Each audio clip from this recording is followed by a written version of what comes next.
Hello Icon India followers, Icon India online క్లాసెస్ని provide చేస్తూ ఉంది గ్రూప్ 1 ప్రిలిమ్స్, గ్రూప్ 2 కోసం, అలాగే రానున్నటువంటి మున్సిపల్ జాబ్స్కి సంబంధించి. మున్సిపల్ పోస్టులలో మున్సిపల్ కమిషనర్ అనేటువంటి పోస్టులు దాదాపు రానున్నాయి కాబట్టి దీనికి సంబంధించినటువంటి సిలబస్ గ్రూప్స్ లెవెల్లో ఉండడానికి అవకాశం ఉంది. సో మీరు గ్రూప్స్కి అందించేటువంటి క్లాసెస్, ఐకాన్ ఇండియా ఇస్తున్నటువంటి క్లాసెస్ని తీసుకుంటే మీరు మున్సిపల్ కమిషనర్కి సంబంధించినటువంటి పోస్టులకి సంబంధించినటువంటి సిలబస్తో ప్రిపరేషన్తో ముందుకు వెళ్ళొచ్చు. ఓకేనా? ఇక ఏ పోస్టులకి సంబంధించి సిలబస్ ఎలా ఉంటుంది అని ఒక క్లారిటీ వస్తే ఆ పోస్టులకి సంబంధించి కూడా ఐకాన్ ఇండియా మీరు ఇంట్లోనే ఉండి ఆన్లైన్ క్లాసెస్ని ఎఫెక్టివ్గా ఆఫ్లైన్ క్లాసుల్లో విన్న విధంగా అందించడానికి ప్రయత్నం అనేది చేస్తూ ఉంది. మనం మున్సిపల్ పోస్టులకి సంబంధించినటువంటి ఇష్యూకి సంబంధించి, ఇండియన్ ఎకానమీకి సంబంధించి, అలాగే ఇప్పుడు జరగబోయేటువంటి ఎగ్జామ్స్కి సంబంధించి స్కీమ్స్ అనేవి చాలా చాలా ఇంపార్టెంట్, పథకాలు అని అంటున్నాం మనం. ఈ స్కీమ్స్కి సంబంధించి ఉన్నటువంటి వాటి గురించి తెలుసుకుందాం మనం ఈరోజు. ఏమంటున్నాం? స్కీమ్స్, పథకాలు అని అంటున్నాం. సో ఈ పథకాలకి సంబంధించి వీటినే స్కీమ్స్ అని అంటున్నాం. మరి ఈ స్కీమ్స్ భారతదేశంలో ఎలా ఉన్నాయి ఏంటి అనేది ఒకసారి ఇప్పుడు తెలుసుకుందాం. ఓకేనా? పథకాలు భారతదేశంలో ప్రజల ఆర్థిక పరిస్థితిని మార్చేందుకు, ప్రజలకి మెరుగైన సౌకర్యాలు అందించేందుకు, భారతదేశంలో నివసించేటువంటి ప్రజలు వారి ప్రాంతాలను మౌలిక సదుపాయాలు కల్పిస్తూ అభివృద్ధి చేసేందుకు, ప్రజలకు సామాజిక భద్రత, సోషల్ సెక్యూరిటీ అనేది అందిస్తూ కొన్ని పథకాలను తీసుకురావడం జరిగింది. ఆ పథకాలను ఎలా డివైడ్ చేసి చూడాలి మనము అనంటే ఈ స్కీమ్స్ని ప్రధానంగా 5 రకాలలో చూడాలి. ఏంటి మరి ఆ పథకాలు అనంటే, ఆ స్కీమ్స్ ఏంటి అనంటే, గ్రామీణ ఉపాధి పథకాలు. ఏమంటున్నారు? గ్రామీణ ఉపాధి పథకాలు అని అంటున్నాం. అవునా? దీనినే రూరల్ ఎంప్లాయ్మెంట్ స్కీమ్స్ అని ఇంగ్లీష్లో అంటున్నాం. ఏమంటున్నాం? Rural employment schemes. ఓకేనా? ఇక ఆ తర్వాత రెండవది పట్టణ ఉపాధి పథకాలు. వీటిని ఇంగ్లీష్లో ఏమంటున్నాం? Urban employment schemes. ఓకేనా? తర్వాత అఖిల భారత పథకాలు. ఏమంటున్నాం? అఖిల భారత పథకాలు అని అంటున్నాం. All India schemes. తర్వాత సామాజిక భద్రతా పథకాలు. ఏమంటున్నాం? 4 సామాజిక భద్రతా పథకాలు. సో సోషల్ సెక్యూరిటీ స్కీమ్స్ అని చెప్పేసి గుర్తుంచుకోండి. తర్వాత ఇతర పథకాలు, దీనినే అదర్ స్కీమ్స్ అని చెప్పేసి అంటా ఉన్నాం. ఏమంటున్నాం? Other schemes. ఓకేనా? సో ఇలా భారతదేశంలో ప్రజల ఆర్థిక, సామాజిక, అలాగే ఇతర భద్రత కోసం ఇచ్చేటువంటి పథకాలను ఇలా 5 రకాలుగా డివైడ్ చేసుకోవాలి. ఓకే, అర్థమైంది కదా? భారతదేశంలో భారత ప్రభుత్వాలు ఏర్పాటు చేసినటువంటి పథకాలను ఇలా 5 రకాలుగా విభజించుకున్నాం. ఇందులో మనం ఇప్పుడు తెలంగాణలో ట్రెండింగ్ మున్సిపల్కి సంబంధించినటువంటి పోస్టులకి ప్రిపేర్ అవుతున్నారు కాబట్టి చాలామంది అభ్యర్థులు ఆసక్తిగా ఉన్నారు కాబట్టి దానికి రిలేటెడ్గా ఇందులో పథకాల గురించి డిస్కస్ చేద్దాం మనం ఇప్పుడు. ఏమంటున్నాం? ఇగో ఈ పట్టణ ఉపాధి పథకాలు ఉన్నాయి కదా, వీటి గురించి ఒకసారి తెలుసుకుందాం మనం. సో పట్టణ ఉపాధి పథకాలకి సంబంధించినటువంటి అంశం గురించి తెలుసుకుంటున్నాం కాబట్టి ఇందులో ఏ పథకం గురించి తెలుసుకుందాము అనంటే అమృత్ అనేటువంటి పథకం గురించి తెలుసుకుందాం. ఏమంటున్నాం? అమృత్ అనేటువంటి పథకం గురించి తెలుసుకుందాం.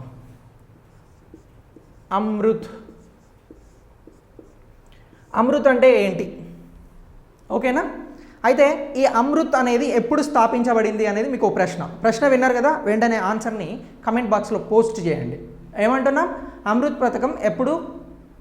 ఈ అమృత్ పథకం ఎప్పుడు స్థాపించబడింది, అమృత్ అనేది ఎప్పుడు స్థాపించబడింది. నేను క్వశ్చన్ ఏమడుగుతున్నానంటే అమృత్ ఎప్పుడు స్థాపించబడింది, క్వశ్చన్ ఇది. ఈ క్వశ్చన్కి ఆన్సర్ చేయండి కమెంట్ బాక్స్లో. సో ఇక ఈ అమృత్ అనేటువంటి పథకాన్ని ఏ మోడులో అమలు చేస్తున్నారు, ఏమంటున్నాను, ఏ మోడులో, ఏ విధానంలో ఈ పథకాన్ని అమలు చేస్తున్నారు. ఓకేనా, రెండవ ప్రశ్న. మూడవ ప్రశ్న, రాష్ట్రాలు అమృత్ పథకంలో కొనసాగడానికి ఒక యాక్షన్ ప్లాన్ అనేది సమర్పించాల్సి ఉంటుంది. ఓకేనా, అది ఏంటి, రాష్ట్రాలు అమృత్ పథకానికి సంబంధించి ఇచ్చేటువంటి నివేదిక ఏంటి, రిపోర్ట్ ఏంటి. సో ఈ 3 ప్రశ్నలకి కూడా మీరు ఆన్సర్ చేయండి, ఇందులో నేను చెప్తాను. సో మీకు తెలిస్తే మాత్రం చేయండి, తెలియకున్నా చేయాలి అన్నటువంటి ఆతృత ఉంటే చేసేయండి, నో ప్రాబ్లం, తప్పైన ప్రాబ్లం ఏం లేదు. అయితే మనం అమృత్ అని అంటున్నాం. మరి ఏంటి అమృత్ అని అంటే అమృత్ అంటే అటల్ మిషన్ ఫర్ రిజువెనేషన్, ఏమంటున్నాం, రిజువెనేషన్ అండ్ అర్బన్ ట్రాన్స్ఫర్మేషన్.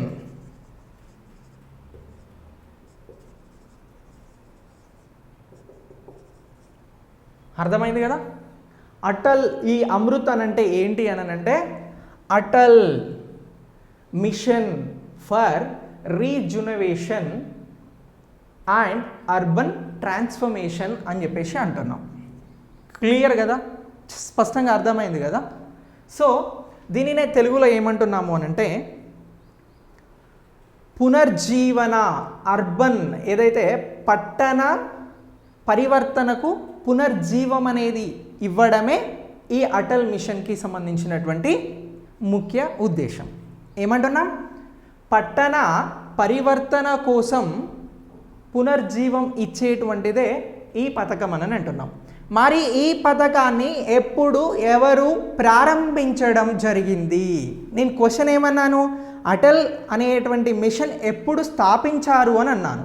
కానీ నేను ఏమంటున్నాను ఇక్కడ, అటల్ ఏదైతే ఈ అమృత్ ఉందో ఈ అమృత్ అనేటువంటి దీనిని ఎప్పుడు స్థాపించారు అనేది క్వశ్చన్ అడిగాను. కానీ నేను ఏం చెప్తున్నాను, అమృత్ అనేటువంటి పథకం ఎప్పుడు ప్రారంభించారు అని అంటున్నాను. అమృత్ అనేటువంటి పథకం ఎప్పుడు ప్రారంభించారు అని అంటే 25 జూన్ 2015లో ప్రారంభించడం జరిగింది. ప్రారంభించారు కదా. మరి ఈ రోజున ఎవరు ప్రారంభించారు అని అంటే ప్రైమ్ మినిస్టర్, ప్రధానమంత్రి మోడీ గారు ప్రారంభించడం జరిగింది. ఎవరు, ప్రధానమంత్రి నరేంద్ర మోడీ గారు ప్రారంభించడం జరిగింది. సో నరేంద్ర మోడీ గారు ప్రారంభించారు అని అంటున్నాం. మిత్రమా, ఇది మనం అర్బన్ డెవలప్మెంట్కి సంబంధించినటువంటి స్కీమ్ గురించి చెప్తున్నాము. చాలా చాలా ఇంపార్టెంట్. దేనికి సంబంధించి, రానున్నటువంటి మున్సిపల్ నోటిఫికేషన్కి సంబంధించి ఈ స్కీమ్ గురించి మీరు బాగా నేర్చుకోండి. మరి ఈ రోజున నరేంద్ర మోడీ గారు ఓన్లీ ఈ అమృత్ అనేటువంటి పథకాన్ని ప్రారంభించారా, ఇంకా ఏమైనా పథకాలను ప్రారంభించారంటే దీంతో పాటు మరొక 2 పథకాలను ప్రారంభించడం జరిగింది. ఏంటి ఆ పథకాలు అని అంటే, ఒకటి స్మార్ట్ సిటీస్, ఏంటి, స్మార్ట్ సిటీస్ పథకం. ఓకేనా. మరొకటి ఏంటి అని అంటే ప్రధానమంత్రి ఆవాస్ యోజన అనేటువంటి పథకం. ప్రధానమంత్రి ఆవాస్ యోజన అనేటువంటి పథకం. ఓకేనా. దీనినే ఇంకో రకంగా ఏమని పిలుస్తున్నామనంటే హౌస్ ఫర్ ఆల్ అని చెప్పేసి పిలుస్తున్నాం. హౌస్ ఫర్ ఆల్ 2022 అని చెప్పేసి కూడా పిలవడం జరుగుతూ ఉంది. సో ఇలా ఈ 2 పథకాలను కూడా సేమ్ డేట్న ప్రారంభించడం జరిగింది. ఓకేనా. ఏ డేట్, 25 జూన్ 2015న ప్రారంభించడం జరిగింది. ఎవరు ప్రారంభించారు, ప్రైమ్ మినిస్టర్ మోడీ గారు ప్రారంభించారు. ఓకేనా. మరి నేను క్వశ్చన్ ఏమడిగాను ఇక్కడ, ఈ అమృత్ అనేది ఎప్పుడు స్థాపించబడింది అని అన్నాను. అవునా, అమృత్ అనేది ఎప్పుడు స్థాపించారు అని అంటే ఈ స్కీమ్ స్టార్ట్ అయ్యేటువంటి ఒక్క రోజు ముందు స్థాపించడం జరిగింది. అంటే 24 జూన్ 2015 అని చెప్పేసి గుర్తుంచుకోవాలి. ఇక్కడ కన్ఫ్యూజ్ అవ్వద్దు. అమృత్ స్కీమ్ ఎప్పుడు ప్రారంభమైంది అని అంటే 25 జూన్ 2015. అమృత్ అనేది ఎప్పుడు స్థాపించడం జరిగింది అని అంటే 24 జూన్ 2015. ఫస్ట్ క్వశ్చన్కి ఆన్సర్ వచ్చింది కదా, ఎస్. మరి ఈ అమృత్ పథకం Atal mission for rejuvenation and urban ట్రాన్స్ఫర్మేషన్స్కి సంబంధించి ఏంటి, దీని ముఖ్య ఉద్దేశం ఏంటి, ఈ స్కీమ్ ద్వారా ఏం చేస్తారు అనేది ఒక్కసారి తెలుసుకుందాం. ఈ స్కీమ్ ద్వారా ఏం చేస్తారు అని అంటే ఏదైతే పట్టణ ప్రాంతాలలో సిటిజన్ సర్వీస్కి సంబంధించి ఎవరైతే ప్రజలు నివసిస్తూ ఉన్నారో వారికి సంబంధించి మంచినీటి సౌకర్యాన్ని కల్పించడం జరుగుతూ ఉంది. ఏంటి, మంచినీటి సౌకర్యం అనేది కల్పిస్తూ ఉన్నారు. ఓకేనా. ఇక దీంతో పాటు మరి మంచినీరు అనేది ఇంటికి వస్తుంది కదా, ఇంటికి వచ్చిన తర్వాత దాన్ని అందరం వాడడం జరుగుతూ ఉంది. అవునా, అలా వచ్చినటువంటి నీరు వాడినప్పుడు ఏమవుతుంది, మురికి నీరుగా మారుతుంది. ఆ మురికి నీరు బయటికి వెళ్ళేందుకు డ్రైనేజ్ సిస్టమ్స్ని ఏర్పాటు చేస్తారు. ఏంటి, డ్రైనేజ్ సిస్టమ్ అనేది ఏర్పాటు చేయాలి. ఓకేనా. ఇంతేనా, ఇంకేమన్నా ఉందనంటే చాలా ఉంది. ఈ పథకంలో అమృత్ అనేటువంటి ఈ పథకం ద్వారా నగరాలలో బహిరంగ ప్రదేశాలు ఏవైతే ఉంటాయో ఆ ప్రదేశాలలో పచ్చదనానికి ప్రాధాన్యత అనేది ఇవ్వాలి. ఇచ్చేం చేయాలి, పార్కులను డెవలప్ చేయాలి. ఏంటి, పార్కులను డెవలప్ చేయాలి. ఇక ఇటీవల కాలంలో అందరు అంటున్నటువంటిది ఏంటి, కాలుష్యంలో భారీ మార్పులు వస్తున్నాయి, కార్బన్ డైఆక్సైడ్ ద్వారా పర్యావరణానికి చాలా హాని కలుగుతుంది అని అంటున్నాం. మరి ఇలాంటి పర్యావరణాన్ని రక్షించుకునేందుకు మనం ఇప్పుడు వాడుతున్నటువంటి మోటార్ వెహికల్స్ ఏవైతే ఉన్నాయో వీటిని చాలా మట్టుకు తగ్గించేందుకు సిటీలో ఉన్నటువంటి ప్రజలు ఎటైనా బయటికి వెళ్ళాలన్నా నడిచి వెళ్ళేలాగా, మరి నడవడం ఇబ్బంది అనుకుంటే సైకిల్ మీద వెళ్ళేలాగా వారికి పెడస్ట్రేషన్స్ సైకిల్కి సంబంధించినటువంటి ట్రాక్స్ని ఏర్పాటు చేయాలి. అంటే నడక కోసం అలాగే సైకిళ్ళకి సంబంధించినటువంటి సైక్లింగ్ కోసం అభివృద్ధి పనులు అనేవి ఈ అమృత్ పథకంలో భాగంగా చేపట్టడం జరుగుతూ ఉంది. ఓకేనా ఫ్రెండ్స్, చాలా క్లారిటీగా మీకు ఈ క్లాసెస్ని అందిస్తున్నాను.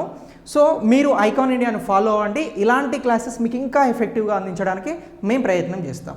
సో ఇలా ఈ స్కీమ్ అనేది వర్క్ చేయడం జరుగుతూ ఉంది.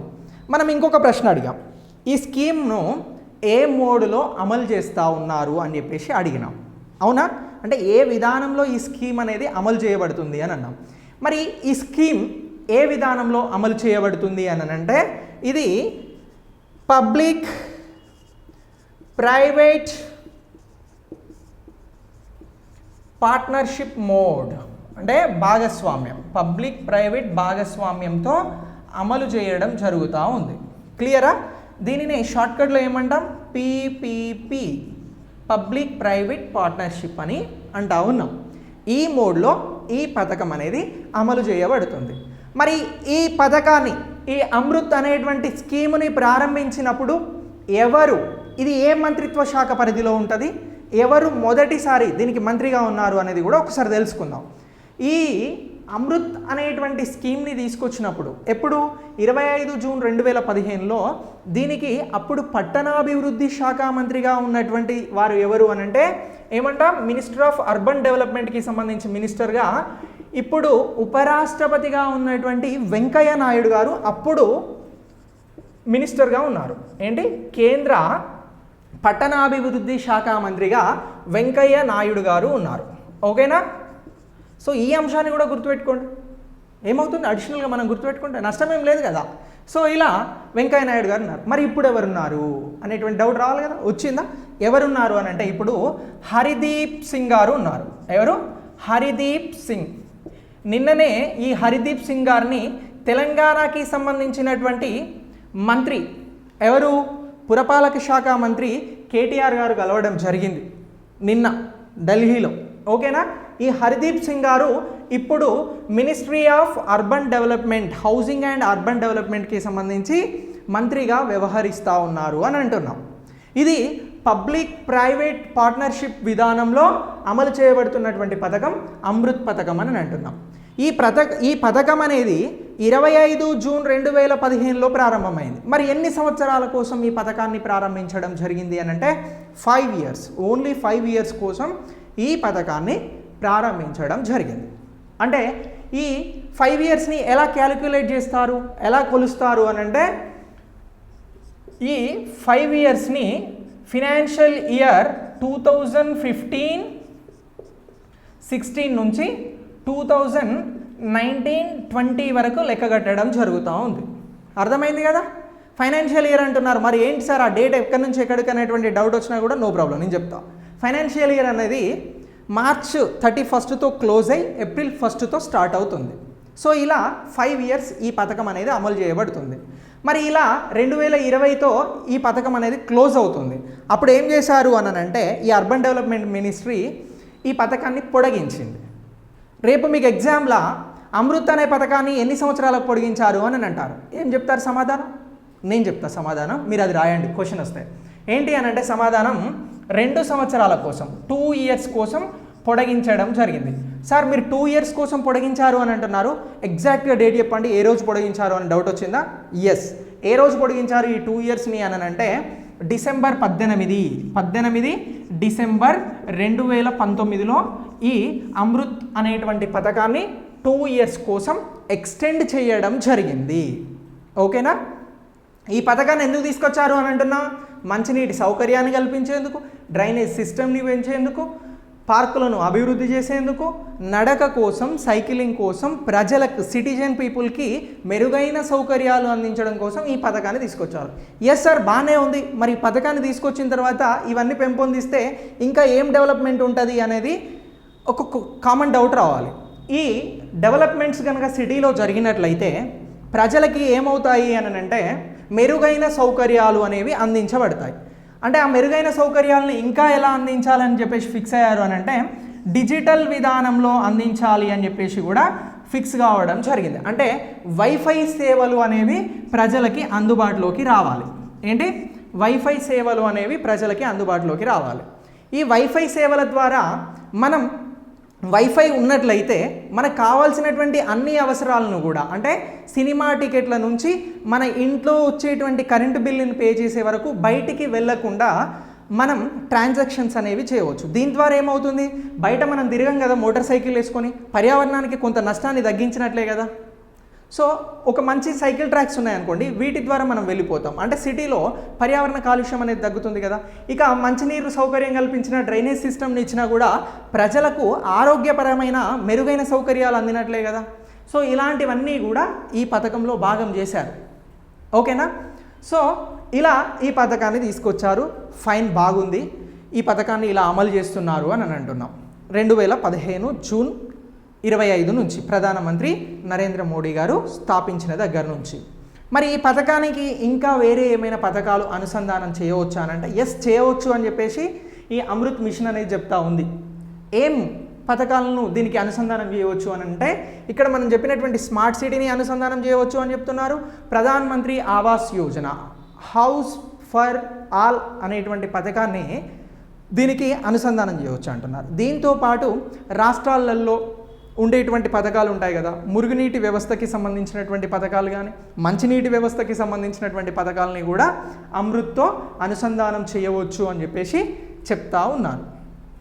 సో ఇలా ఈ పథకం అనేది తీసుకురావడం జరిగింది. ఫైన్, ఇప్పటి వరకు. మరి ఈ పథకానికి సంబంధించి ఎన్ని నగరాలను ఇందులో చేర్చడం జరిగింది అని అంటే 500 నగరాలను దేశవ్యాప్తంగా అమృత్ పథకంలో చేర్చడం జరిగింది. ఎన్ని నగరాలను అని అంటున్నాం? 500 నగరాలను చేర్చడం జరిగింది. సార్ మరి 500 నగరాలను ఒకటే దశలో చేర్చిర్రా అని అంటే లేదు, 2 దశలలో చేర్చడం జరిగింది. తొలి దశలో అంటే మొదటి విడత కేవలం 3 రాష్ట్రాల నుంచి 90 నగరాలను తీసుకోవడం జరిగింది అమృత్ పథకం కోసం. ఎన్ని అని అంటున్నాం? 3 రాష్ట్రాల నుంచి. ఎన్ని రాష్ట్రాలు? 3 స్టేట్స్ నుంచి. హౌ మెనీ సిటీస్ టేకెన్ అని అంటే కేవలం 90 సిటీస్, 90 నగరాలను తీసుకోవడం జరిగింది. మరి ఈ 90 నగరాలు 3 రాష్ట్రాల నుంచి తీసుకున్నారు అని అంటున్నాం. ఏంటి, అమృత్ పథకం అనేది ప్రారంభమైనప్పుడు మొదటగా తీసుకున్నటువంటి 90 నగరాలు ఏ రాష్ట్రాలకు సంబంధించినవి? క్వశ్చన్ ఏం చెప్తారు? ఆన్సర్ నేను చెప్తా. ఆన్సర్ ఏంటి అనంటే, 1 రాజస్థాన్, 2 ఆంధ్రప్రదేశ్, ఏమంటున్నాం? ఆంధ్రప్రదేశ్, 3 గుజరాత్. సో ఇలా ఈ 3 రాష్ట్రాల నుంచి 90 నగరాలను తీసుకున్నారు. సార్ మరి ఆంధ్రప్రదేశ్ రాష్ట్రం అనేది మన తెలుగు రాష్ట్రాలకి సంబంధించినటువంటి ఒక రాష్ట్రం కాబట్టి ఆంధ్రప్రదేశ్ రాష్ట్రం నుంచి ఎన్ని నగరాలను ఎంపిక చేశారు అని అంటే 31 నగరాలను ఎంపిక చేయడం జరిగింది. 31 సిటీస్ని ఎంపిక చేయడం జరిగింది. సో ఇలా మొత్తం ఈ 3 రాష్ట్రాల నుంచి 90 నగరాలను ఏ దశలో తీసుకున్నారు అని అంటున్నాం? తొలి దశలో తీసుకోవడం జరిగింది. ఏ దశ? తొలి దశలో తీసుకోవడం జరిగింది. మరి మలి దశలో ఏం చేశారు అని అంటే, ఇక మిగతా ఏవైతే 410 నగరాలు ఉన్నాయో వీటిని చేర్చుకోవడం జరిగింది. ఎంత? 410 సిటీస్ని అమృత్ భాగంలో, అమృత్ పథకానికి సంబంధించినటువంటి దానిలో చేర్చడం జరిగింది. ఓకేనా? సో ఇలా మొత్తం 500 సిటీస్ అనేవి అమృత్ పథకంలో భాగంగా ఉన్నాయి. ఓకేనా? ఇక దీని తర్వాత మరి ఇందులో ఈ అమృత్ అనేటువంటి పథకంలో ఎలిజిబిలిటీ రావాలి అని అంటే ఈ మినిస్ట్రీ ఆఫ్ అర్బన్ డెవలప్మెంట్ ఏదైతే ఉందో దీనికి కొన్ని నివేదికలను సమర్పించాల్సి ఉంటుంది. ఎవరు? రాష్ట్ర ప్రభుత్వాలు. ఇలా తెలంగాణ ప్రభుత్వం నివేదికను సమర్పించిందా లేదా అని అంటే ఆన్సర్ సమర్పించింది. ఏం నివేదిక అది అని అంటే, రాష్ట్రాల వారీగా ఈ నివేదికలను సమర్పించాల్సి ఉంటుంది. డెవలప్మెంట్కి సంబంధించినటువంటి దానికి సంబంధించి ఏం నివేదిక అది అని అంటే, స్టేట్ యాన్యువల్ యాక్షన్ ప్లాన్ అని చెప్పేసి గుర్తుంచుకోండి. దీనినే ఏమంటున్నాం? SAAP అని చెప్పేసి షార్ట్కట్లో గుర్తుంచుకోండి. ఏంటి? రాష్ట్రాలకి సంబంధించిన వార్షిక కార్యాచరణ ప్రణాళిక. తెలుగులో ఏమంటున్నాం దీనిని? అలా కూడా రాయనా? రాష్ట్రాల వార్షిక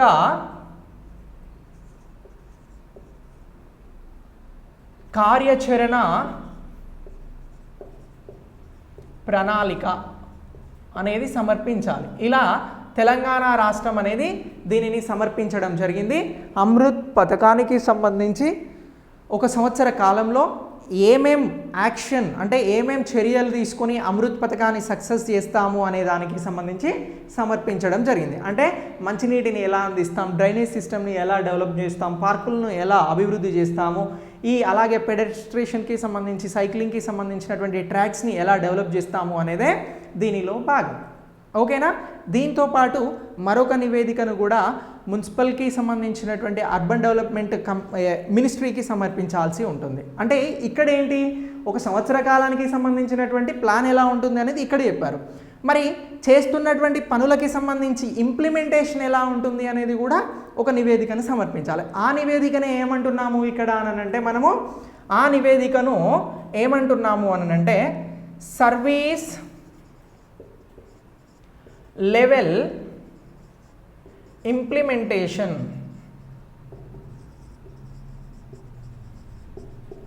ప్లాన్ అనేటువంటిది కూడా సమర్పించాల్సి ఉంటుంది. ఓకేనా? ఇలాంటి నివేదికలను సమర్పిస్తారు. మరి ఇందులో నగరాలను, సిటీస్ని అమృత్ పథకం కోసం ఎంపిక చేశారు అని అంటున్నాం.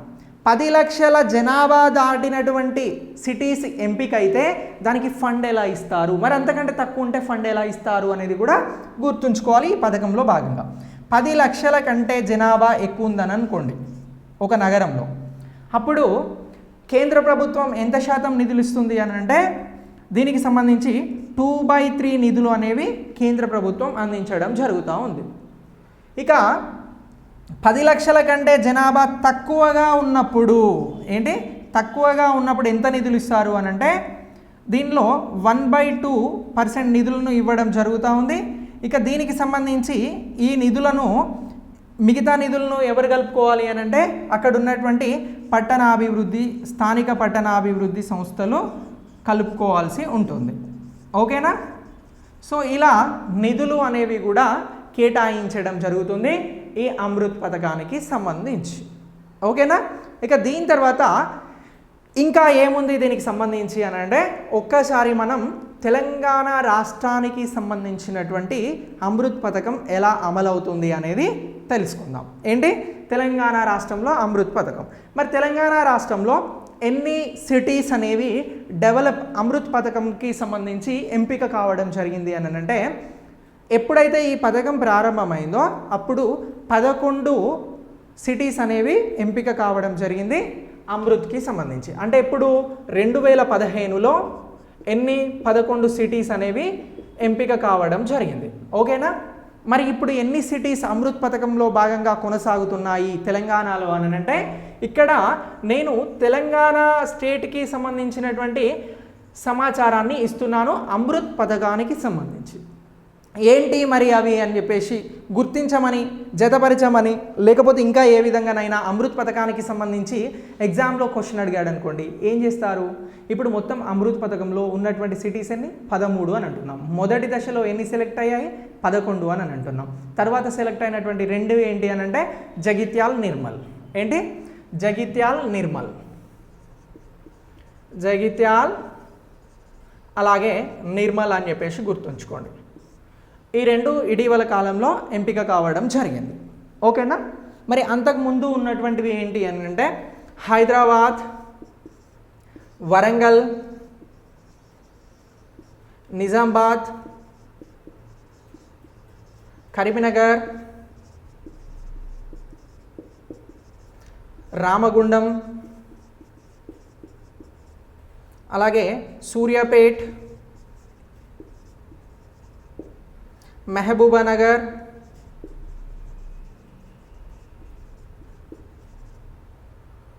దీంతోపాటు ఇంకా ఏమున్నాయి?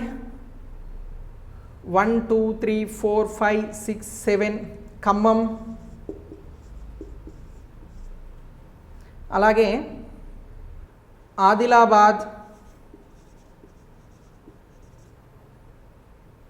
నల్గొండ, మిర్యాలగూడ. ఏమంటున్నాం? మిర్యాలగూడ. సో ఇలా ఇవన్నీ కూడా అమృత్ పథకానికి సంబంధించి ఎంపికైనటువంటి సిటీస్. ఏ సిటీస్ అంటున్నాం? జగిత్యాల్, నిర్మల్ అనేది ఇటీవల ఎంపిక కావడం జరిగింది. హైదరాబాద్, వరంగల్, నిజామాబాద్, కరీంనగర్, రామగుండం, సూర్యాపేట్, మహబూబ్ నగర్, ఖమ్మం, ఆదిలాబాద్, నల్గొండ, మిర్యాలగూడ అని చెప్పేసి అంటా ఉన్నాం. సో ఇలా ఇవన్నీ కూడా అమృత్ పథకంలో భాగంగా ఎంపిక కావడం జరిగింది. సో ఫ్రెండ్స్, అమృత్ పథకం అనేది కేంద్ర ప్రభుత్వం తీసుకొచ్చినటువంటి పథకం. ఈ పథకంలో భాగంగా ఏదైతే సిటిజన్ పీపుల్ ఉన్నారో వారికి సంబంధించి మెరుగైన సౌకర్యాలను అందించేందుకోసం ఈ పథకాన్ని అమలు చేస్తూ ఉన్నారు. సో ఇలా ఈ పథకం అనేది దేశవ్యాప్తంగా 500 నగరాలలో అమలు కాబడుతూ ఉంటే తెలంగాణలో 11 నగరాలలో అమలవుతుంది అని చెప్పేసి గుర్తుంచుకోండి మొదటి దశలో. ఆ తర్వాత మరొక 2 చేరడం జరిగింది, అదే జగిత్యాల, నిర్మల్ అని చెప్పేసి అంటా ఉన్నాం. సో ఇలా అమృత్ పథకం అనేది ఎక్కడ అమలవుతుంది? తెలంగాణ రాష్ట్రంలో అమలవుతూ ఉంది. సో దీనికి సంబంధించి ఇది ఏ పథకంలో భాగంగా తీసుకురావడం జరిగింది అని ఎక్కడైనా క్వశ్చన్ అడిగాడు అనుకోండి, దాన్ని కూడా ఒకసారి చెప్పుకుందాం. ఇలాంటి పథకమే 2005-06లో ప్రారంభించడం జరిగింది. ఎప్పుడు?